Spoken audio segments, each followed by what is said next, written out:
Well, good day, my ladies and my gents.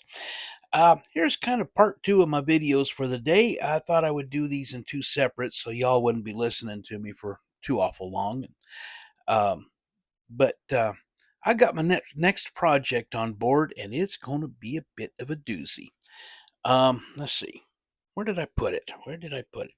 Um, right over here, stupid. Yeah, I thought I had everything set, and I'm not. Um, what I got going this time is the Revell Bronco.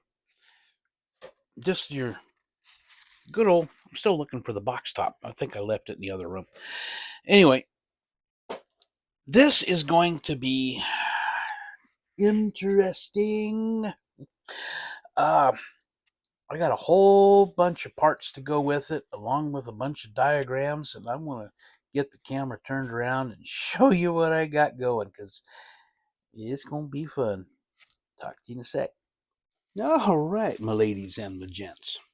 Well, this is going to be my next project, the Bronco. Oh, what is so intense about this? Well, because it's a decent, got a bunch going on with it. Suspension, all well, of course, we can't go just with a straight box build.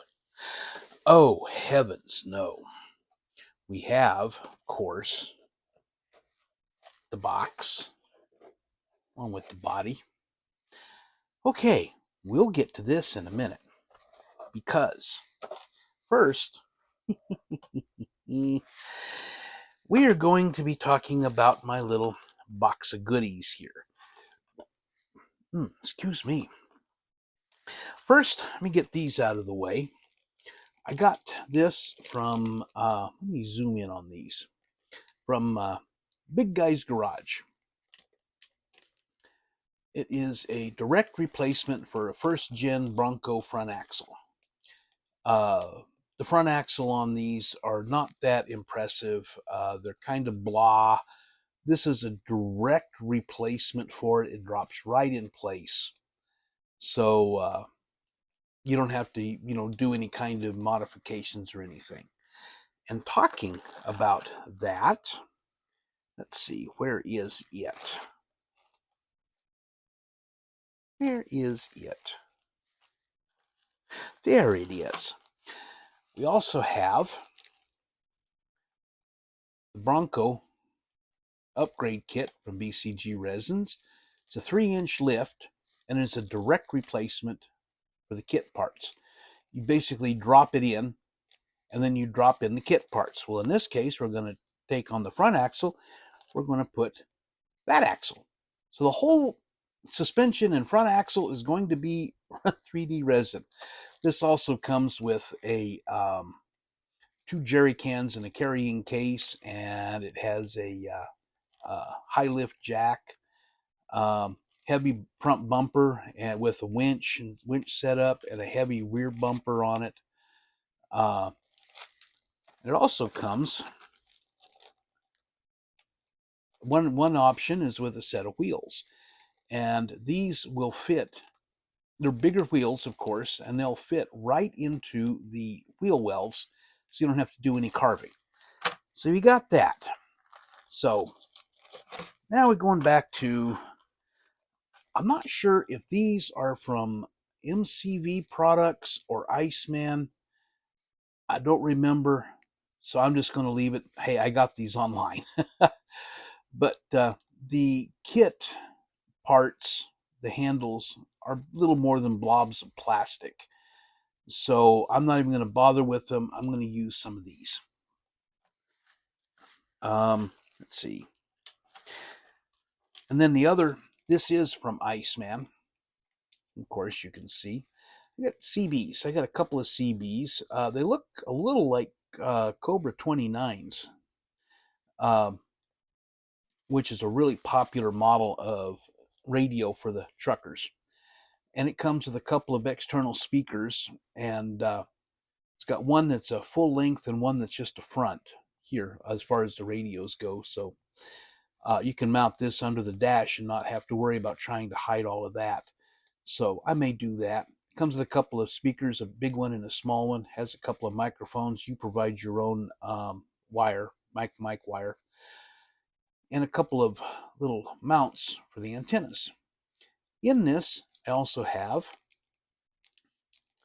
come here, an 8-track. There you are, an 8-track player. Any of y'all old enough to remember 8-track? Yeah, it's a great big chunk of plastic the size of a Bible that you shove down the throat of a machine and it plays music. So, yeah. Uh, yeah, 8-track before cassettes. And then I've got this. It's an under-dash air conditioner unit. So, might use that. Speaking of air conditioner, I might, we'll get to the rest of that here in a minute. I've got this stuff in here. This is all VCG stuff. I got some vents, a couple of bags of them. I do have, let's see, yeah, this is it. A whole setup, including the condenser and evaporator and compressor, and under the dash unit for an add-on. I may use it if there's room up under the hood or up under the by the radiator. I've also got this little guy. I've talked about him before. Put ice in the back and you blows cool air through it. I may put that in. I don't know yet. That's going to be kind of, I don't know. So anyway, we're going to continue. Nerf bars, steps, real easy to use. Things bolt right up. No problem. Easy to paint, easy to mount.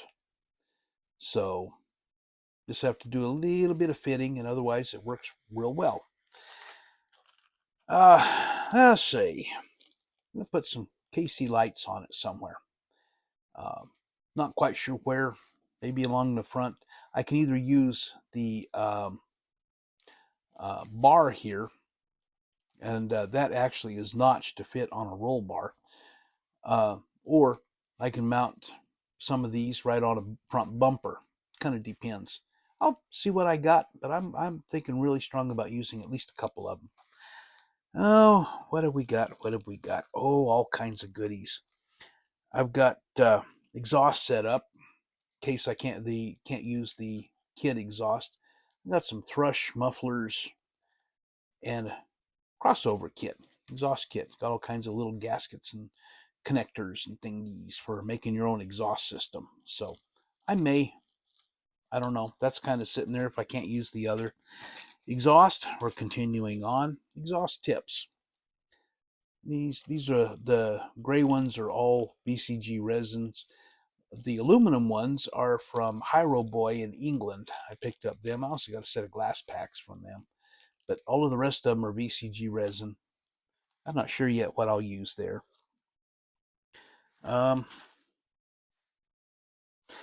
Let's see. That's just some of the distributors. We have a early Ford Bronco power booster set, and it actually will it's a direct add-in, and it will offset your brake booster to its proper way in the early Broncos rather than just hanging off the front of the firewall. So yeah, pretty cool.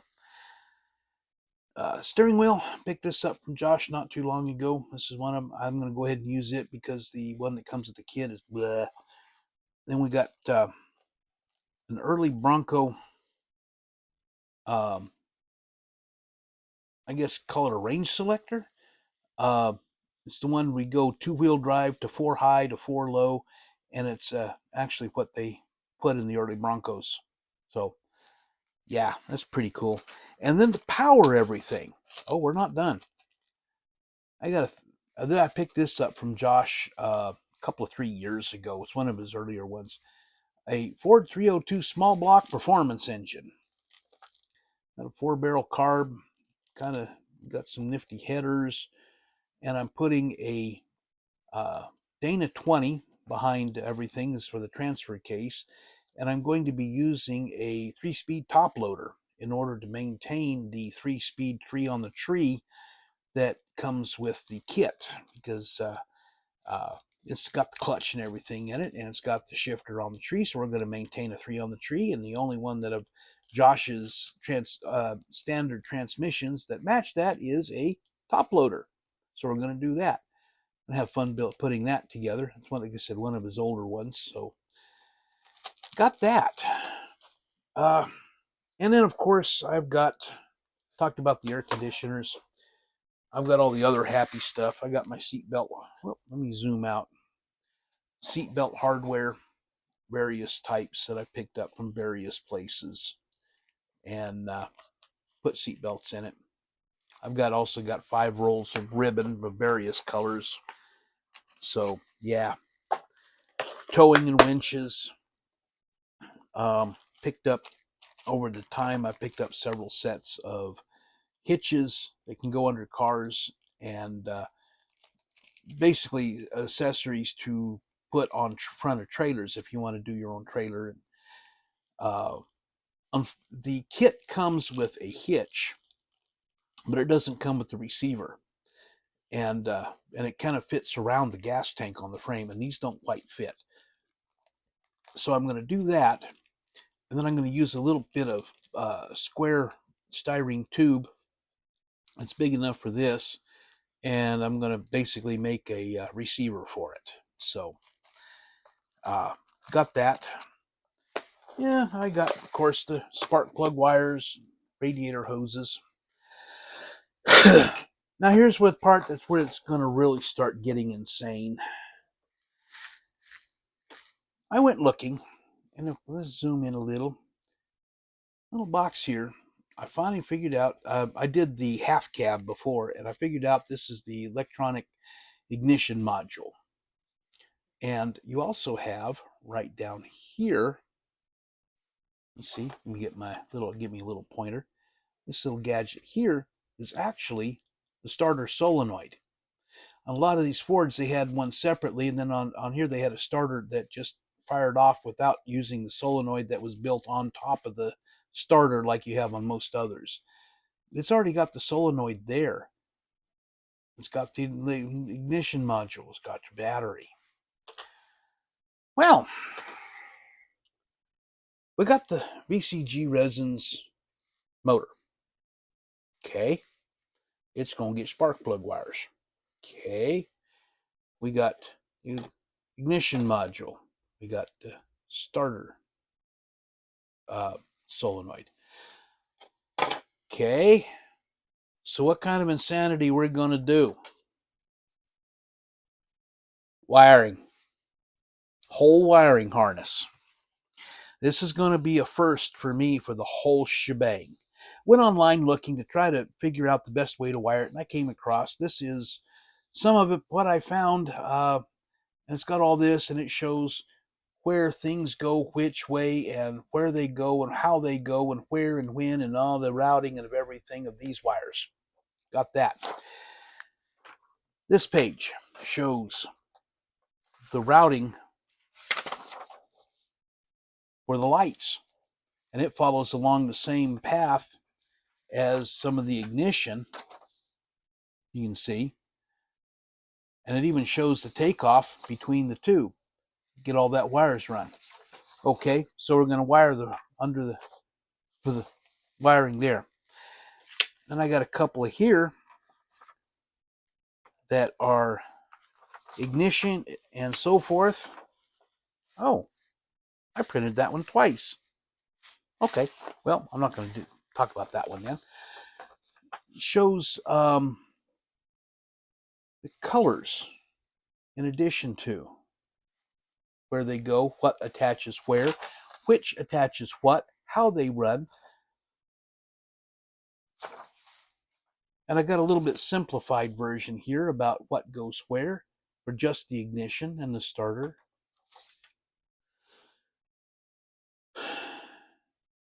What have I done to myself?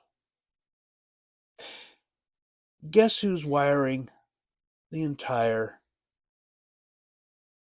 underhood system? Starter, the alternator, the solenoid, the battery, all the wiring going back and forth, the wires running toward the headlight areas. Oy. What have I done? So, yeah, and I may well have to break this up after a while and do something simple for a change. I don't know, like a cement mixer. So, but yeah, this is going to be interesting. It's going to be, I've done some fairly extensive wiring in some of the others, but this will be the first time that I have done full blown everything. So, we're going to see how well that works out. Or am I stupid? Yeah. Let me know in the comments down below. Stupid, crazy, yes, insane, whatever. Uh, anyway, be sure and if you like what you're seeing, you like what you're hearing, be sure and hit that like button, please. Uh, if you haven't already, if you haven't already subscribed and you want and you like what you're seeing, please consider subscribing. It helps out a lot. Be sure to leave comments. Let me know what you think. Uh, am I crazy? Yes, no, maybe. I don't know. I don't care. Uh, drop a comment, man. Have some fun. And of course, talking all this VCG resin stuff. Be sure and head on over to VCGresins and .com. Head on down bottom of the page. Sign up for the newsletter. Boom! You'll be the first to know when new stuff comes out. Go shopping. Use the notification button. If you run across something that's out of stock, hit that notify me button. Put your email address in there. You'll get notified when it gets back in stock. Go to checkout after you go browsing through all the stuff, including ProTech and BSI glues, and as well as all the other good happy stuff. Use promo code Jester10, get 10% off your order. And I'm going to get out of here, folks, because I've taken up too much of y'all's time today as it is already. So, God bless. Take care. Be Tex. Signing out.